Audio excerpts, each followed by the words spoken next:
प्रिय छात्राः, आज हम विषयः संस्कृत कक्षा षष्ठी चतुर्दशः पाठः कारक कस्मिन् कयोः केषु इस पाठ की पढ़ाई करेंगे। सबसे पहले हम अधिकरण कारक के बारे में जानते हैं।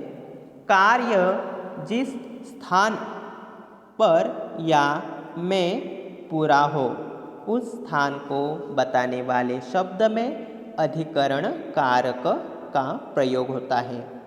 अधिकरण कारक के लिए सप्तमी विभक्ति का प्रयोग होता है। अब कुछ उदाहरण देखते हैं। पहला उदाहरण देखो, खगाः वृक्षे वसन्ति।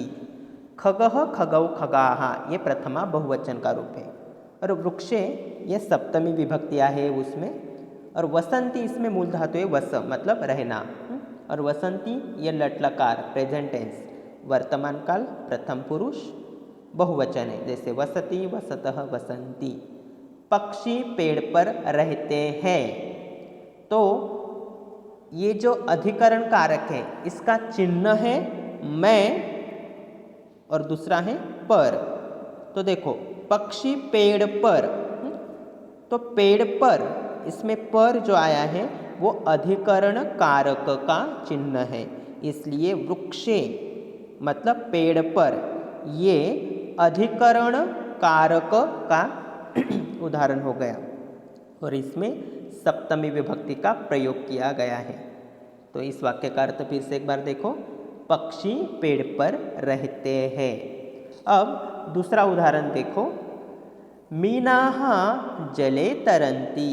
मीनः मीनौ मीनाः प्रथमा, मीनाः ये प्रथमा बहुवचन का रूप है, मतलब मछलियाँ।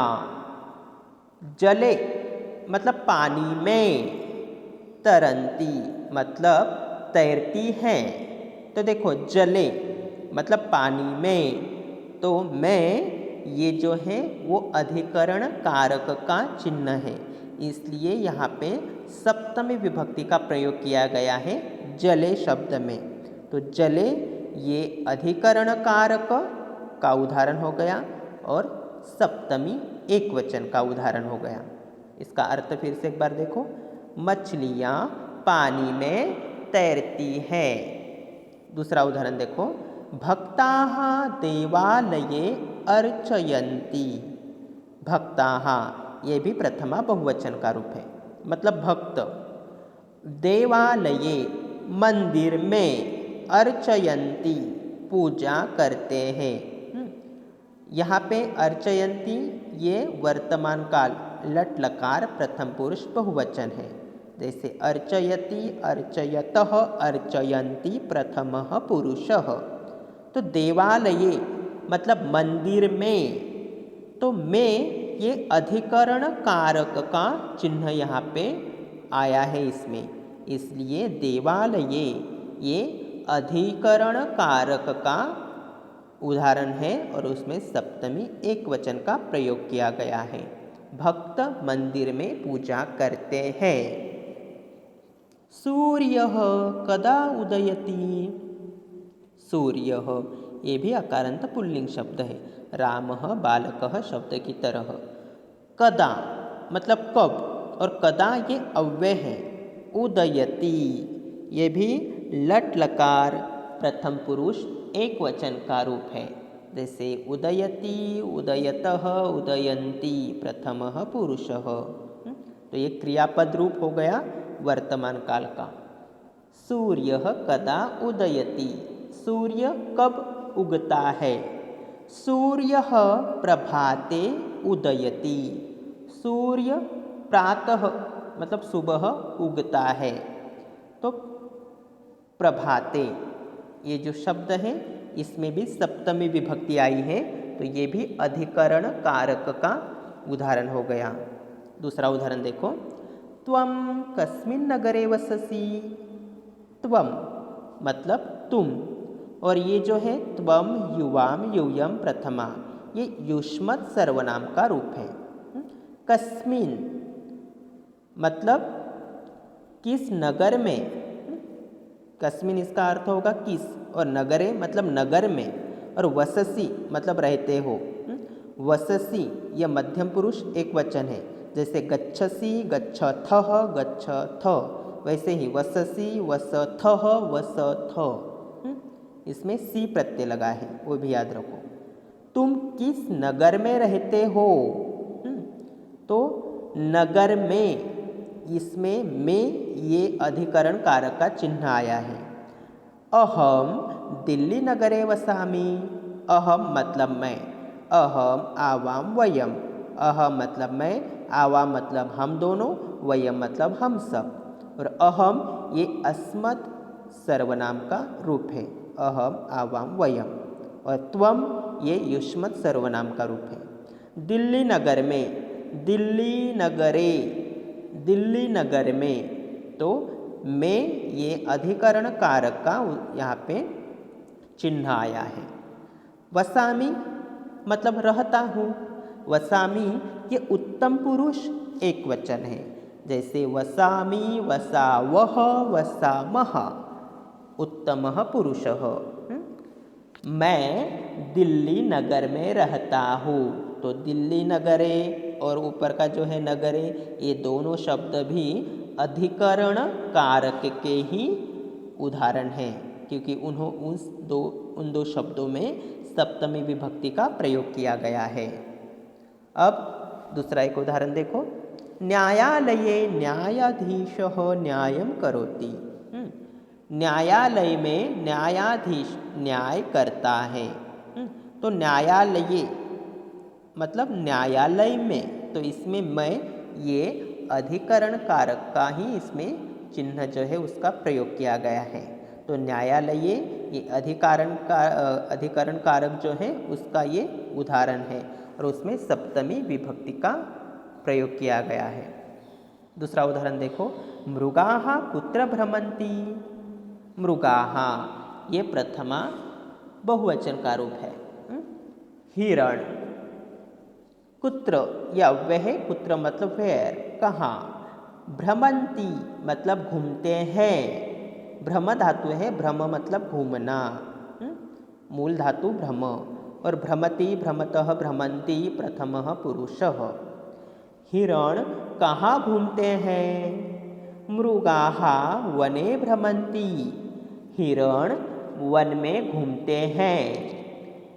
तो यहाँ पे वन में, तो इसमें मैं ये जो है ये सप्तमी विभक्ति का ही यहाँ पे रूप है, और इसमें जो मैं का प्रयोग किया गया है, वो जो मैं है वो अधिकरण कारक का ही एक चिन्ह है, इसलिए वने ये हुआ यहाँ पे अधिकरण कारक का उदाहरण, और इसमें सप्तमी एक वचन का प्रयोग किया गया है। वने। हिरण कहाँ घूमते हैं? हिरण वन में घूमते हैं। अब दूसरा उदाहरण देखो। आश्रमेषु तापसाः यज्ञं कुर्वन्ति। आश्रमेषु, ये जो शब्द है वो कैसे होगा? जैसे बालकेषु शब्द की तरह, जैसे बालके बालकयोः, बालकेषु सप्तमी। तो आश्रमेषु मतलब आश्रमों में, तो मैं ये अधिकरण कारक का चिन्ह है, इसलिए इसमें सप्तमी विभक्ति का प्रयोग किया है। लेकिन सप्तमी बहुवचन है। बालकेषु रामेषु शब्द की तरह सप्तमी बहुवचन, आश्रमेषु सप्तमी बहुवचन, और ये अधिकरण कारक का रूप है आश्रमेषु। आश्रमों में तपस्वी यज्ञ करते हैं। आश्रमों में तपस्वी यज्ञ करते हैं। कुर्वन्ति, इसमें मूल धातु है क्रू, क्रू मतलब करना। करोति कुरुतः कुर्वन्ति प्रथमः पुरुषः, लट लकार। अब इस पाठ में एक परिच्छेद आया है, वो भी देखते हैं। मम विद्यालये विशालं क्रीडाक्षेत्रम् अस्ति। मम विद्यालये मतलब मेरे विद्यालय में, मेरे स्कूल में क्या है? विशालम मतलब बहुत ही बड़ा, विशाल। क्रीडा क्षेत्रम मतलब खेल का मैदान, प्लेइंग ग्राउंड। अस्ति मतलब है। तो विद्यालय ये अधिकरण कारक का रूप है, क्योंकि इसमें सप्तमी विभक्ति का प्रयोग किया है। विद्यालय में, और में ये अधिकरण कारक का चिन्ह यहाँ पे आया है। मेरे विद्यालय में विशाल खेल का मैदान है। छात्राः क्रीडाक्षेत्रे पादकन्दुकेन क्रीडन्ति। क्रीडाक्षेत्रे, अब देखो क्रीडाक्षेत्रे मतलब क्या कि मैदान में, छात्र मैदान में फुटबॉल खेलते हैं। पादकन्दुकेन, पादकन्दुकम मतलब फुटबॉल, छात्र मैदान में फुटबॉल से खेलते हैं। तो यहाँ पे आपको याद रखना है कि जो शब्द आया है क्रीडाक्षेत्रे, उसका अर्थ होता है कि खेल का जो मैदान है, मतलब मैदान में, तो मैं ये भी अधिकरण कारक का ही चिन्ह है, इसलिए क्रीडाक्षेत्रे ये अधिकरण कारक हुआ, उसमें सप्तमी विभक्ति का प्रयोग किया गया है। छात्र मैदान में फुटबॉल से खेलते हैं। केचित् छात्राः क्रीडायां निपुणाः सन्ति। केचित् मतलब कुछ, छात्राः मतलब छात्र, क्रीडायाम जो शब्द है वो भी सप्तमी का ही रूप है, लेकिन स्त्रीलिंग है, क्योंकि क्रीड़ा, रमा, लता, माला शब्द की तरह आकारांत स्त्रीलिंग है, इसलिए यहाँ पे क्रीडायाम मतलब ये हो गया आकारांत स्त्रीलिंग शब्द, सप्तमी का रूप है वो क्रीडायाम, मतलब यहाँ पे कि खेल में। तो में ये सप्तमी मतलब अधिकरण कारक का ही चिन्ह यहाँ पे आया है, इसलिए क्रीडायाम ये सप्तमी विभक्ति का रूप हो गया। कुछ छात्र खेलने में निपुण हैं। तत्र तरणतालम अपि अस्ति। तत्र यह अव्यय है, तत्र मतलब वहाँ, तरणतालम मतलब स्विमिंग पूल, तरणताल, अपि ये भी अव्यय है, इसका अर्थ होता है भी, अस्ति मतलब है, वहाँ तरणताल भी है। छात्राः तरणताले तरन्ति। छात्र तरणताल में तैरते हैं। तो तरणताले ये जो शब्द है वो सप्तमी विभक्ति का रूप है, क्योंकि उसमें में प्रत्यय है तरणताल में, इसलिए वो अधिकरण कारक का उदाहरण है। ते तरण प्रतियोगितायां गच्छन्ति। वे तैरने की प्रतियोगिता में जाते हैं। प्रतियोगिता ये भी आकारांत स्त्रीलिंग शब्द है, और प्रतियोगितायाम सप्तमी का ही रूप है, इसलिए प्रतियोगिता में ये अधिकरण कारक का चिन्ह है, इसलिए वहाँ पे वो अधिकरण कारक का ही उदाहरण हो गया। वे तैरने की प्रतियोगिता में जाते हैं। व्यायाम शिक्षकः छात्रेभ्यः नियमान् कथयति। व्यायाम शिक्षक छात्रों को नियम बताते हैं या बताता है। कथयति मतलब बताना, ये भी लट लकार का ही रूप है। कथयति, कथयतः, कथयन्ति प्रथमः पुरुषः, तो कथयति प्रथम पुरुष एक वचन। क्रीडने छात्राणां रुचिः अस्ति। खेल में छात्रों की रुचि है, तो क्रीडने इसमें भी सप्तमी का रूप है, क्योंकि खेल में ये अधिकरण कारक का ही चिन्ह है। खेल में छात्रों की रुचि है। आकाशे मेघाः उच्चैः गर्जन्ति। आकाश में बादल जोर से गरजते हैं। उच्चैः या अव्यय है, मतलब जोर से या तेज। मेघाः प्रथमा बहुवचन, और गर्जन्ति तीतः अन्ति प्रथम पुरुष बहुवचन। गर्जति, गर्जतः, गर्जन्ति। आकाश में, तो में ये अधिकरण कारक का चिन्ह है, इसलिए आकाशे सप्तमी एक वचन, और ये अधिकरण कारक हो गया। आकाश में बादल जोर से गरजते हैं। छात्राः शीघ्रतया कक्षायां गच्छन्ति। छात्र सब छात्र जल्दी से कक्षा में जाते हैं।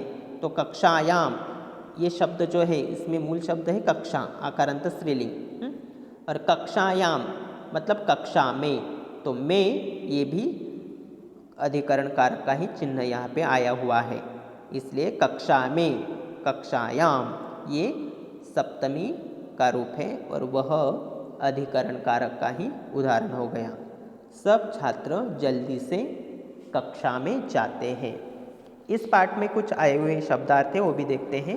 शब्दार्थाः जले पानी में, कक्षायाम कक्षा में, उदयति उदय होता है, न्यायालये अदालत में, निपुणः कुशल, नियमान नियमों को, उच्चैः जोर से, मीनाः मछलियाँ, अर्चयन्ति पूजा करते हैं, कदा कब, प्रभाते सुबह में, पादकन्दुकेन फुटबॉल से, क्रीडायां शीघ्रतया, नई धातुये, त्रू तैरना, वस रहना, अर्च अर्चना पूजा, गर्ज गर्जना।